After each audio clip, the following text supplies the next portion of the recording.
Ouais mais bon, en même temps, s'il y avait moins d'étrangers, il y aurait moins de racistes, hein. Le bon vieux tonton des familles, ce genre de sentence lapidaire du tonton entre le fromage et le dessert, c'est un peu comme la chenille dans les mariages, c'est le signe qu'il va pas falloir trop tarder à y aller parce que ça va bientôt partir en vrille. Eh bien, on a notre version chrétienne du tonton. Vous êtes tranquillement au beau milieu d'un repas fraternel, on est tous propres sur nous, on s'aime, c'est l'amour, c'est génial. Et là, votre voisin de table sort « Non mais quand même, une femme pasteur, c'est pas biblique, hein ?» Alors, c'est déclinable à souhait, puis ça marche dans l'autre sens aussi, hein. Si vous êtes favorable à une femme pasteur, vous lancez le sujet, vous verrez comment ça peut partir. Il y a le ministère pastoral féminin, il y a les charismatiques contre les non-charismatiques, la louange moderne contre les vieux cantiques, les sujets ne manquent pas pour se fâcher. Si on veut, je vous assure qu'on peut. Mais c'est vrai que dans tous ces sujets, celui des femmes pasteurs occupe une place de choix. Alors aujourd'hui, on va toucher un point précis de ce sujet, celui qui nous est apporté par Paul en 1 Timothée 3, verset 2, quand il dit que le responsable doit être textuellement homme d'une seule femme. Si ça, c'est pas une preuve que les femmes ne peuvent pas être pasteurs, je sais pas ce que c'est. Eh ben, on va regarder ça de plus près.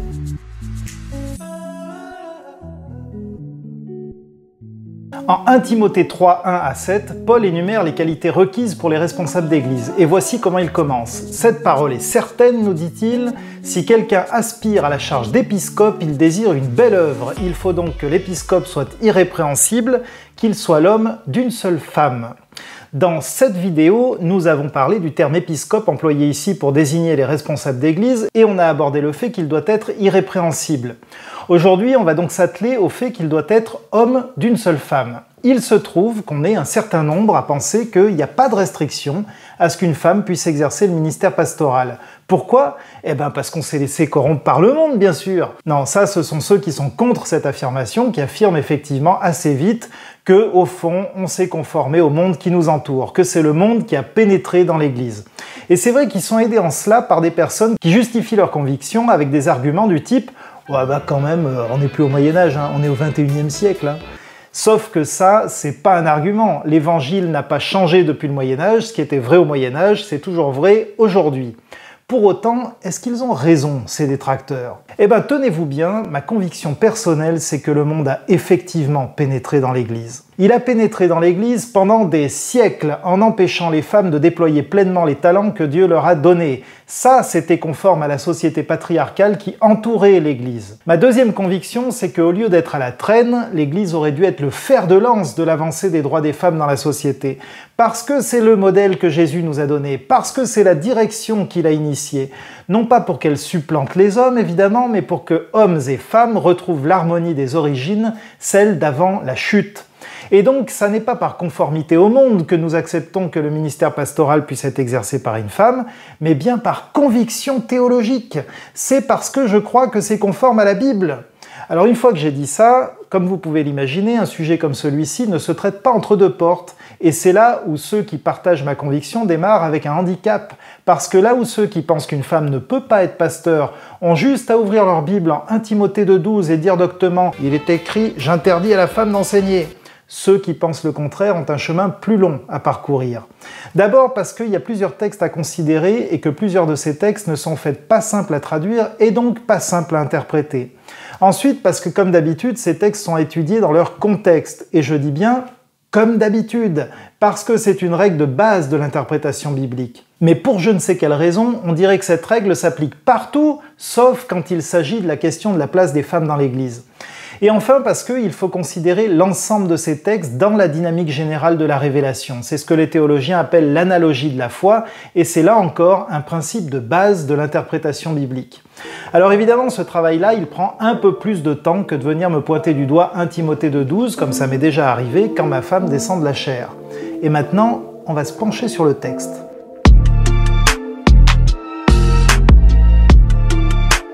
La première chose qu'on peut faire remarquer, c'est que Paul dit « si quelqu'un aspire à la charge d'épiscope ». Alors ça pèse pas bien lourd, mais enfin on peut quand même déjà considérer le fait que « quelqu'un » en grec, ça a le même sens neutre qu'en français. Grammaticalement, ça peut être un homme ou une femme.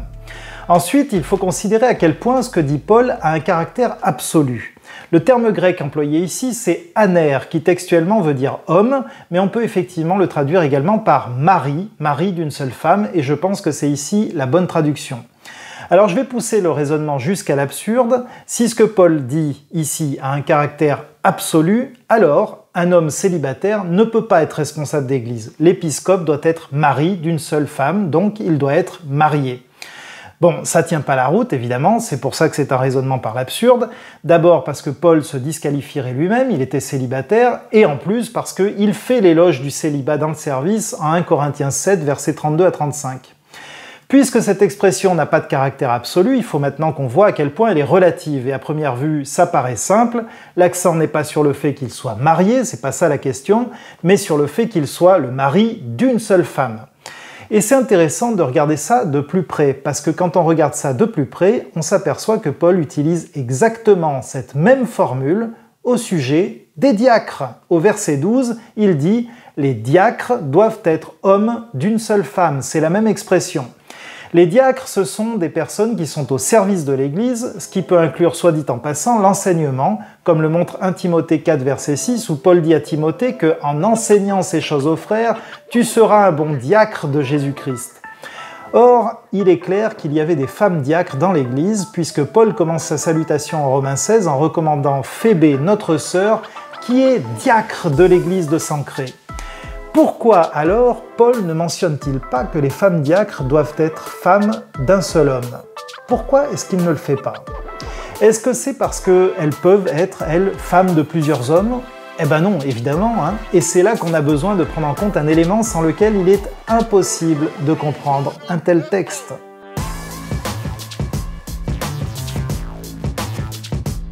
Ce que nous devons prendre en compte, c'est un élément culturel du 1er siècle. Et cet élément, c'est l'emploi générique du masculin. Il faut bien se rendre compte qu'on est très loin de la mode de l'écriture inclusive. Au 1er siècle, quand on voulait parler des hommes, on parlait des hommes. Jusque-là, tout va bien.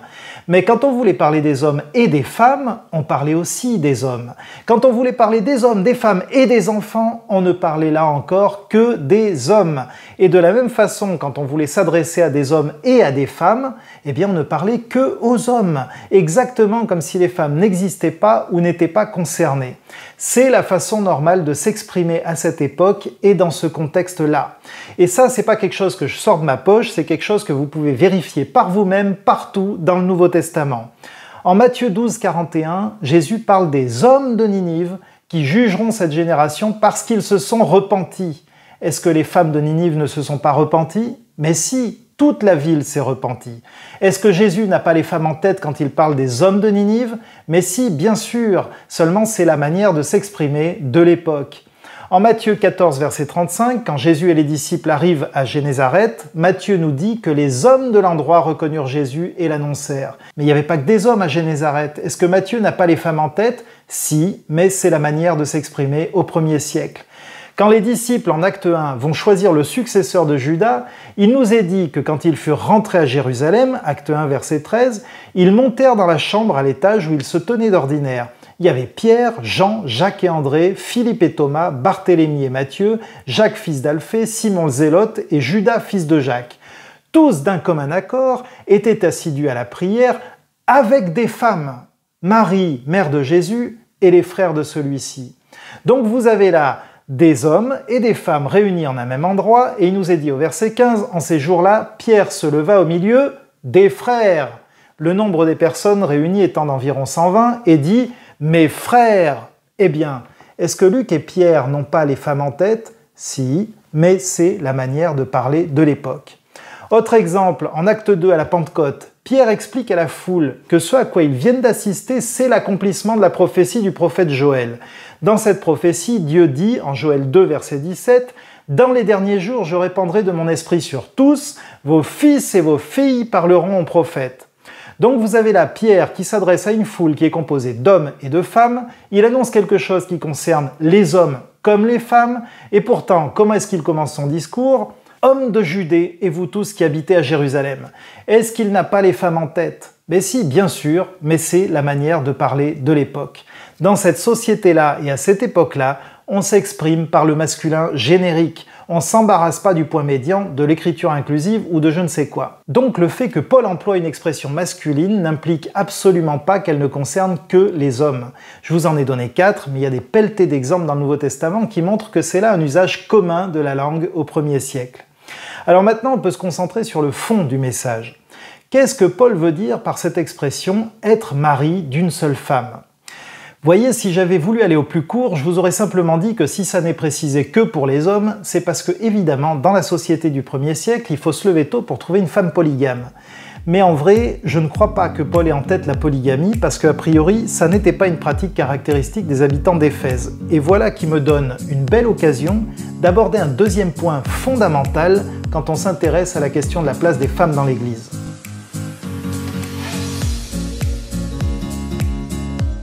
Actuellement, je sers dans une ville d'environ 75 000 habitants.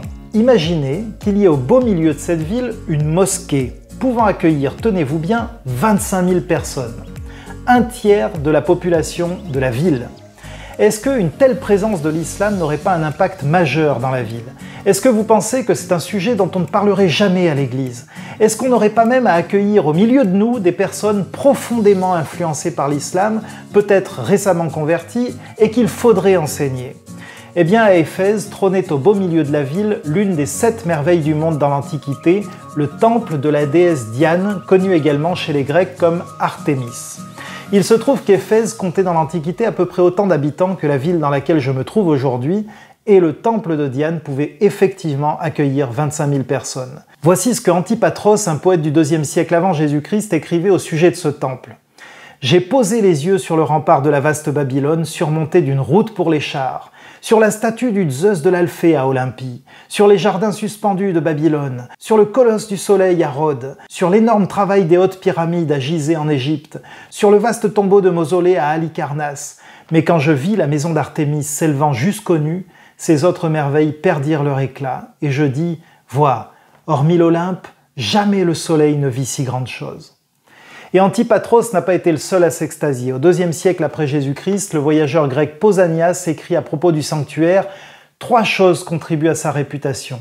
La grandeur du temple, qui dépasse toutes les constructions humaines, la splendeur de la ville d'Éphèse et la présence de la déesse. » Vous imaginez l'impact ? Et il ne faudrait pas tenir compte du contexte dans lequel évoluait la petite église d'Éphèse pour comprendre les enseignements de Paul. Moi je crois au contraire que sans le contexte, sans prendre en compte l'atmosphère et les enseignements répandus dans la ville et dans lesquels baignaient les Éphésiens, on ne peut pas comprendre ce que Paul dit à Timothée. Par exemple, quand il dit en 1 Timothée 2, contre tout ce qu'il a toujours dit partout ailleurs en insistant sur le salut par la foi seule, que la femme sera sauvée en devenant mère. Mais ça n'a aucun sens. Ça n'a aucun sens, sauf si on prend en compte que dans l'église d'Éphèse étaient diffusées de fausses doctrines. 1 Timothée 1, verset 4, Paul demande expressément à Timothée de rester à Éphèse afin d'enjoindre à quelques-uns de ne pas propager d'autres enseignements. Et ces doctrines, quand on regarde de quoi il s'agit dans les 2 lettres à Timothée, on s'aperçoit qu'elles ont toutes les caractéristiques du gnosticisme. Or, qu'est-ce qu'on enseigne dans le gnosticisme? On enseigne que le corps, la matière, est mauvais. Et le processus de l'enfantement, du coup, est vu comme répugnant parce qu'il reproduit la matière. Et donc Paul explique que contrairement aux faux enseignements qu'ils ont pu entendre, la femme qui enfante ne sera pas perdue, elle sera sauvée comme les autres en devenant mère. Bref, fin de l'aparté, qu'est-ce qu'on sait de Diane? Eh bien, on sait par exemple que l'une des caractéristiques du culte qui lui est rendu, c'est la prostitution sacrée. Alors je vous laisse imaginer l'ambiance dans la ville, et quand vous avez grandi dans un enseignement qui dit que ce qu'on fait de notre corps n'a aucune importance, puisque de toute façon, contrairement à l'esprit, il est voué à la perdition, eh bien il était sûrement utile en effet de rappeler à ces messieurs que la fidélité à son épouse, ça n'est pas une option dans la vie chrétienne. Parce que contrairement à ce qu'enseigne le gnosticisme, le corps est important dans la foi chrétienne, tellement important que Dieu lui-même a cru bon de s'incarner. De mon point de vue, Paul ne parle pas ici de polygamie, il ne parle pas non plus de l'absence de remariage après avoir été veuf, il parle d'être fidèle à son conjoint. Et c'est d'ailleurs une interprétation conforme aux inscriptions juives et païennes qui ont été découvertes sur des tombes, où on pouvait effectivement lire « l'homme d'une seule femme ». Parce que oui, mesdames, quand un homme est fidèle à son épouse, il est tellement fier de lui qu'il en fait une épitaphe. Alors, vous me direz peut-être, c'est bien beau tout ça, mais s'il faut se pencher sur le contexte de chaque texte, ça fait de la lecture de la Bible une affaire un peu complexe. Peut-être. Mais peut-être aussi que la richesse de la Bible vous ferait moins peur si vous laissiez un peu de place à l'explorateur, celui qui est en vous, celui que vous avez été lorsque enfant vous questionniez le monde. La Bible, c'est un univers, que vous soyez homme ou femme, lisez les théologiens, ouvrez des commentaires. Parce qu'entre Marthe et Marie, c'est-à-dire entre celle qui en bonne maîtresse de maison s'activait au devoir domestique conformément à ce qu'on attendait d'elle, et celle qui, passant outre les convenances, s'instruisait comme un homme au pied du divin maître, Jésus a tranché. Et voici ce qu'il a dit. Marie a choisi la meilleure part, et elle ne lui sera pas ôtée. En tout cas, pas par lui.